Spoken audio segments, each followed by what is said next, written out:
My name is John Eric Davis, and I'm going to talk to you today about calculating the operations cost of software you haven't developed yet.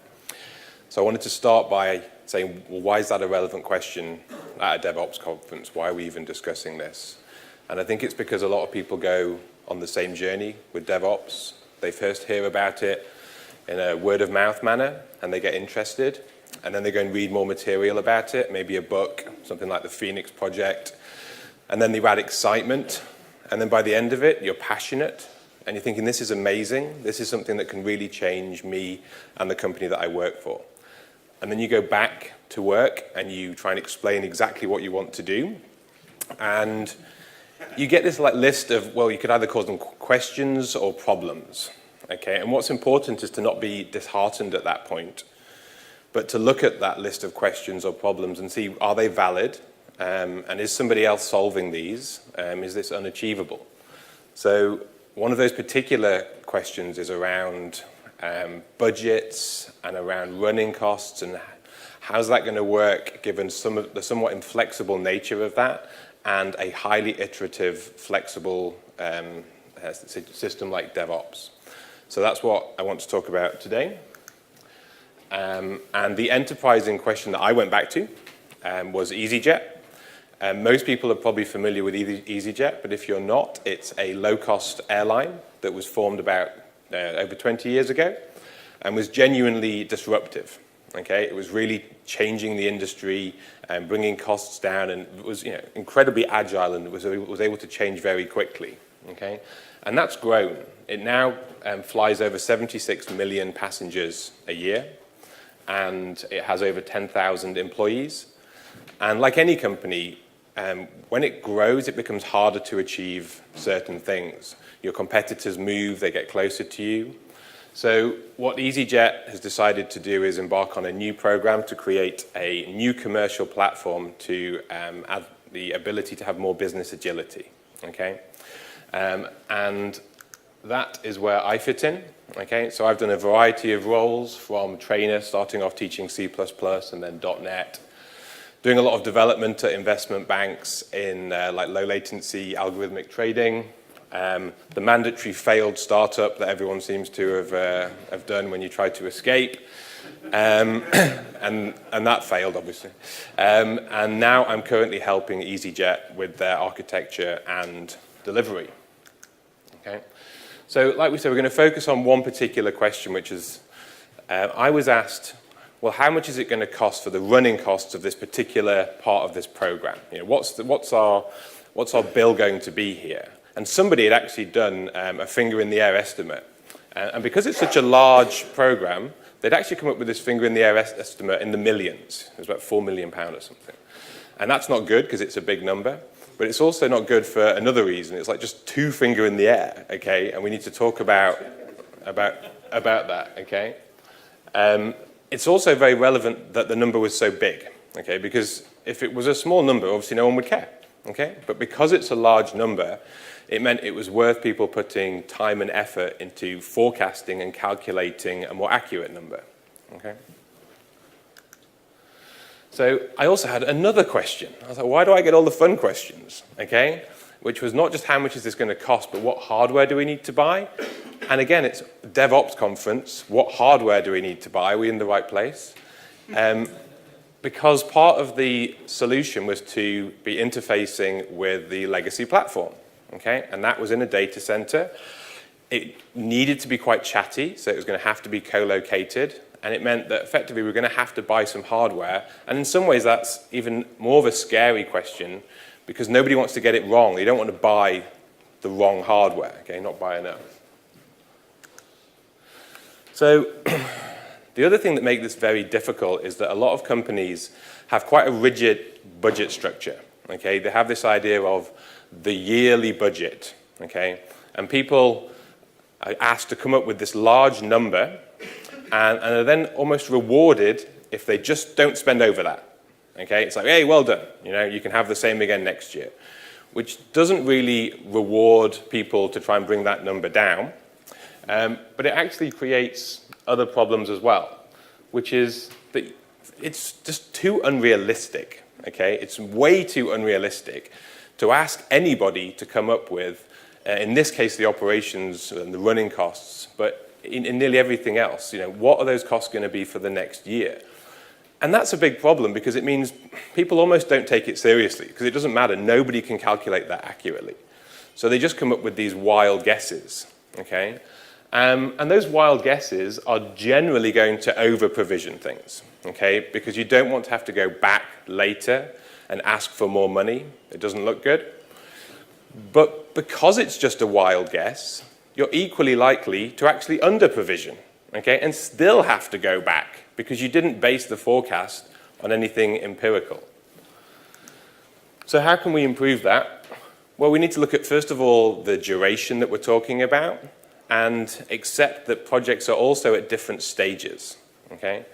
So if we're looking at a project or a feature that is an experiment, it's only going to be rolled out to a percentage of the customers to try and see whether it succeeds or not, and we're measuring success as it meeting a customer or operational outcome, not that it just met, so we didn't spend all the money, then clearly the resources required for the experiment phase are going to be very different for the later phase if it succeeds and moves into an exploit phase where you now want to ramp it up and roll it out to lots of the rest of your customer base.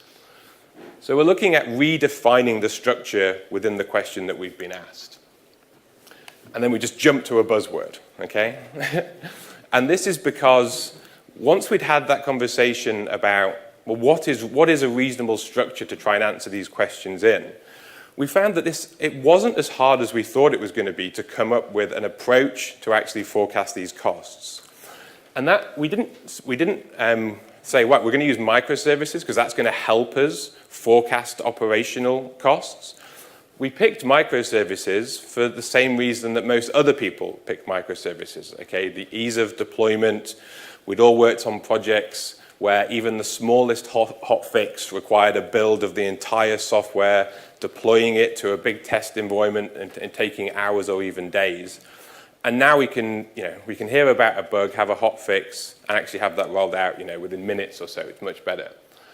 The other thing I wanted to briefly mention was that although it's very important to not think that microservices equals good architecture and good design and you can't go wrong, of course you can. You can have bad architecture no matter what you pick, but it does seem to be a very good fit, okay? Domain-driven design is all about looking at the project and saying, well, what are the different areas of that project? What data do they need? And when they need to share it, how can we do that without having dependencies between them, okay? This service may need this data, but it should not be dependent on that one. It should event out the data. That one should consume it and would probably store it in a different schema or something that's suitable for it, and it should not be impacted.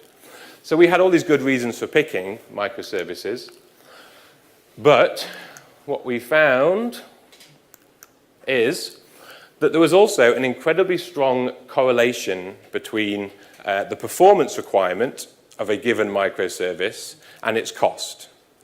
Or more accurately, there was a very strong correlation between the performance requirement of a microservice and the resources that were required to meet that performance requirement, okay? And if you then were to be able to map from that requirement of resource to a cost, then you can now start to forecast what your future microservices might cost based on how your old ones are performing. So there's quite a lot of information there. So we're going to go into a bit more detail and say, well, what do we mean around these performance requirements? Well, every microservice, or indeed any service, should have a set of non-functional requirements around resilience, security, and the one we want to talk about, performance. And that would normally be expressed in a certain way. It would say that for a number of transactions a second, that the microservice should respond in a given response time, okay, often in milliseconds. And just slightly more accurately, it would normally be defined in a percentile. Well, actually, for only 95% of those requests, you need to respond in that time to allow for variances such as large payload sizes and things which you don't want to have to improve the performance to meet everything. You just want to say that for 95% of the time, it meets that performance requirement. Now, for all of those non-functional requirements, you obviously should have tests, okay? And that would include things like the resilience side, making sure that for a given microservice for us, that we would define patterns around permanent problems that it might have, transient problems, isolated transient problems when a given message is maybe a poison message, how's it dealing with the other ones? But for all of those tests, you would hope in this day and age that they're all automated as well, okay? So yeah, we think we're doing a pretty good job of that on the resilience side, but also on the performance side. So for every single microservice, it will have a performance requirement. And on every Git commit, then our Team City box will orchestrate with JMeter, is our tool of choice, to put that service, spin up an environment, put it under the load that it's requested to meet, record the results, and if it doesn't meet that, then fail the build. Okay? Now that's important because that's not to do with forecasting costs. That's just what we were doing anyway, okay, to prove that you weren't having any slippage as people start to change your microservices. So we already had all of that infrastructure in place, and we were then going to just build on top of that to be able to do this forecasting. So it's hard to do this without going into some examples. Okay, so we might as well pick something here and say, imagine that we've just built a single microservice. Okay, so we're going to build a couple of things and try and forecast based on that. And this one has a requirement to deal with 400 transactions per second in under 100 milliseconds. Okay? So what the developers are going to do is they're going to first of all start going through that process and seeing if they can achieve it. And there's only two ways that they're going to achieve it. They're either going to achieve it by writing better code and looking at indexes and improving things, or they're going to throw more hardware at it, okay, throw more kit at it.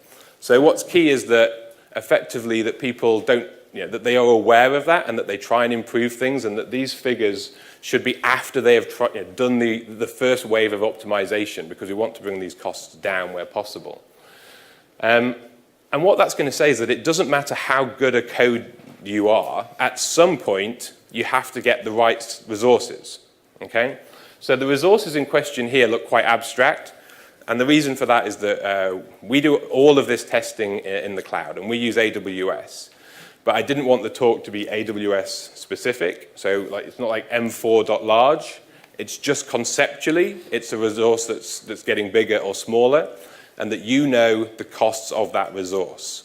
And that would be equally true if you were doing platform as a service and you were picking some cloud service and you could select the size of it. Again, you'd know the cost of that. Or even if you're in the data center and you're speaking to a provider about provisioning virtual machines for you, they can give you a cost.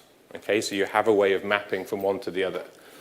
And what we'd start to see is that there's just no way that the smaller resources are going to be able to meet that requirement. Okay, so we can see that the large and the extra large one reasonably comfortably deal with that requirement. Again, still not forecasting. This is just what they've done to work out what resources they need to meet the requirement. And we actually automate this as well, okay, where it can actually deploy to different sizes and then record the result so that it's easy to find the optimum size for the one that you need. But what we could then start to do, okay, is to look at the data and say, well, I suppose this is now very interesting. We don't have a massive monolithic software with a big bill attached to it. We've now got some resource sizes, and we can always get to cost from those, for very small parts of the application.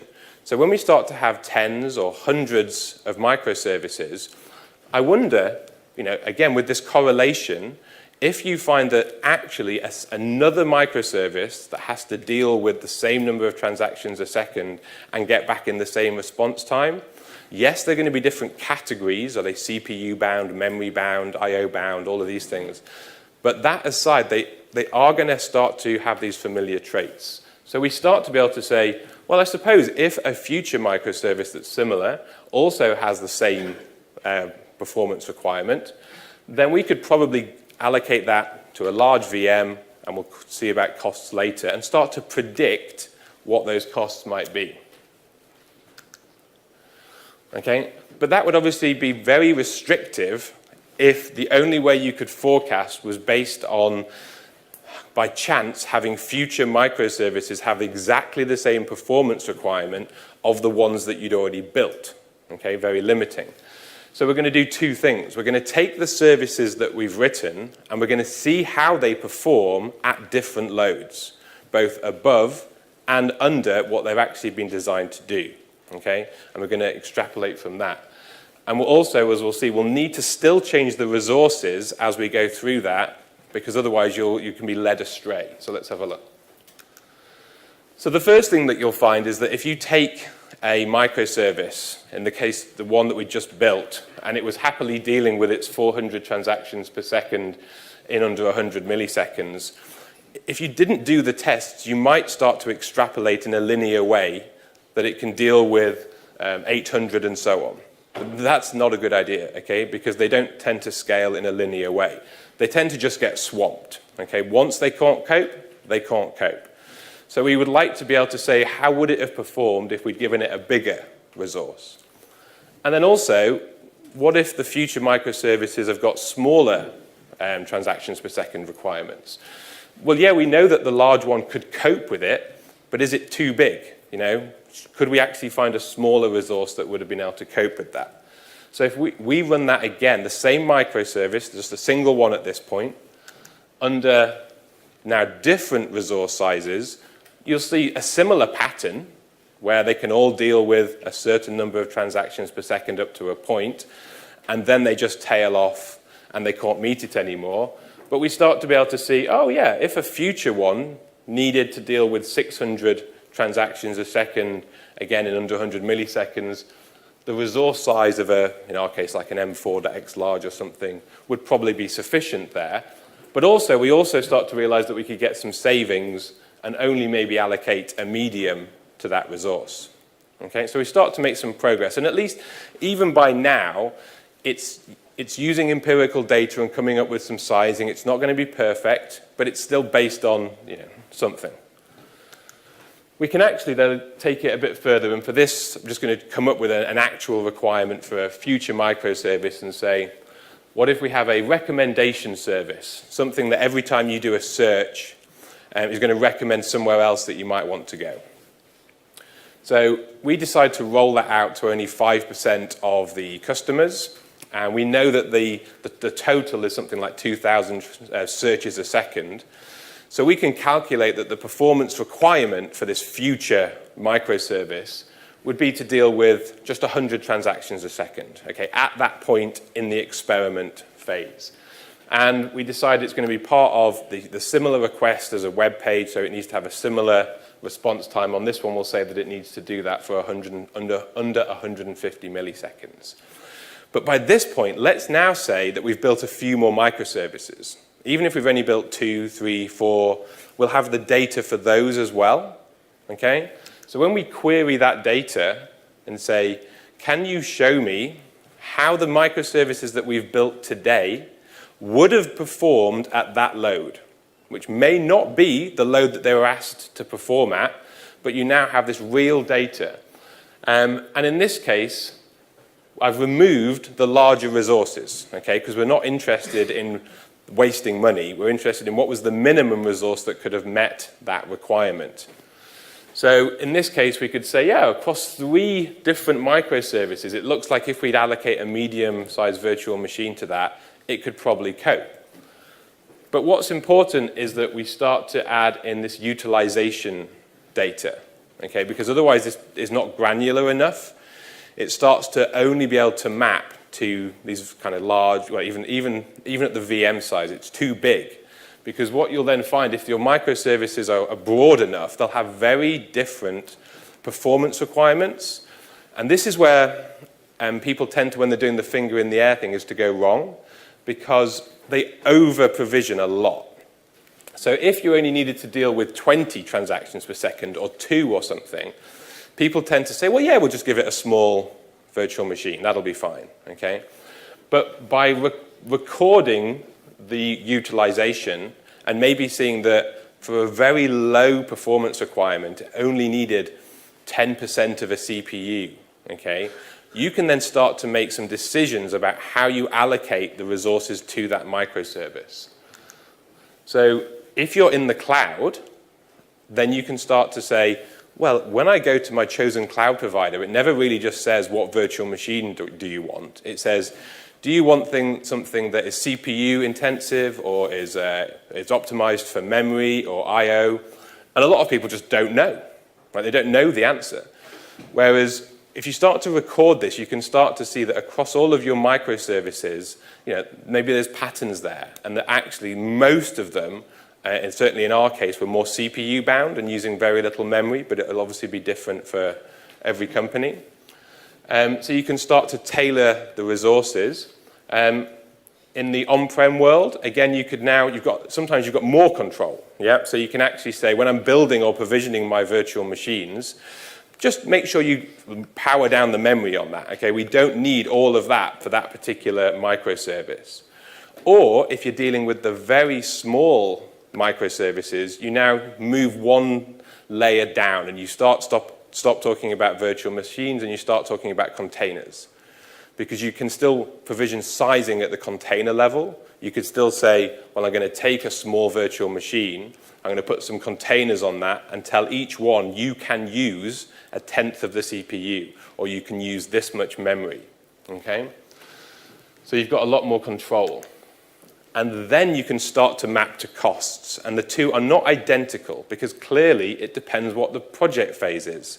If you're at the experiment phase, and again, maybe if you're in the cloud, you're probably going to pick like an on-demand type pricing. Yeah, I will sign up for I'll sign up and basically pay by the hour for that resource, because if the experiment fails, I don't want to be tied into a contract.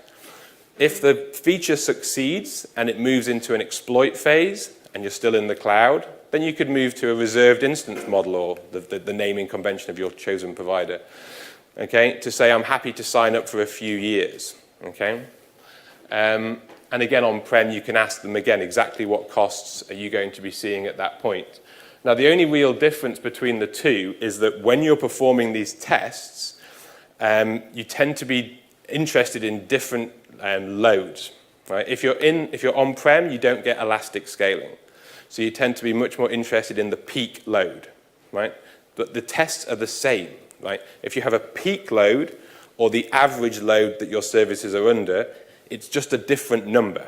Okay? It's the same test, which is to say what resources are required to meet that load. Yeah? So once you do these tests at different thresholds, it doesn't matter whether you're trying to scale for peak or you're trying to scale for the average one. You can now map to costs. Let's just see how long I've got. Okay, let's finish up quickly then. So at easyJet, then we went through this process, and we went through all of the, we'd only done, say, 5 microservices, and we went through to forecast the costs for the other 80 odd, okay? And we went through this exact thing of all of the small ones were where the savings were found. And we actually saw an order of magnitude improvement. So instead of it being like 4 million odd, when we extrapolated the worst case, which was not the experiments, but if everything was exploited and was needed over a given amount of years to compare it to the millions finger in the air number, we came up with more like 400,000. Like an order of magnitude improvement, which can be the difference between projects being cancelled or not, okay, if you can actually do that. So in summary, yes, the exciting key pillars of DevOps are around making sure you've got your structure right in terms of teams, requirements, and architecture. But also, everybody needs to work together with that list of questions, that list of problems, bless you. How did we deal with that? Okay? So this is just an approach that we went through, which we found obviously really useful. It could be extrapolated further, and if we're asked questions around licensing and total cost of ownership and things, we could extend it into that, but it's worked well for us. So thank you for listening. If you want to reach out to me on Twitter, it's Mr. John Eric Davis, and the same on LinkedIn. Thank you.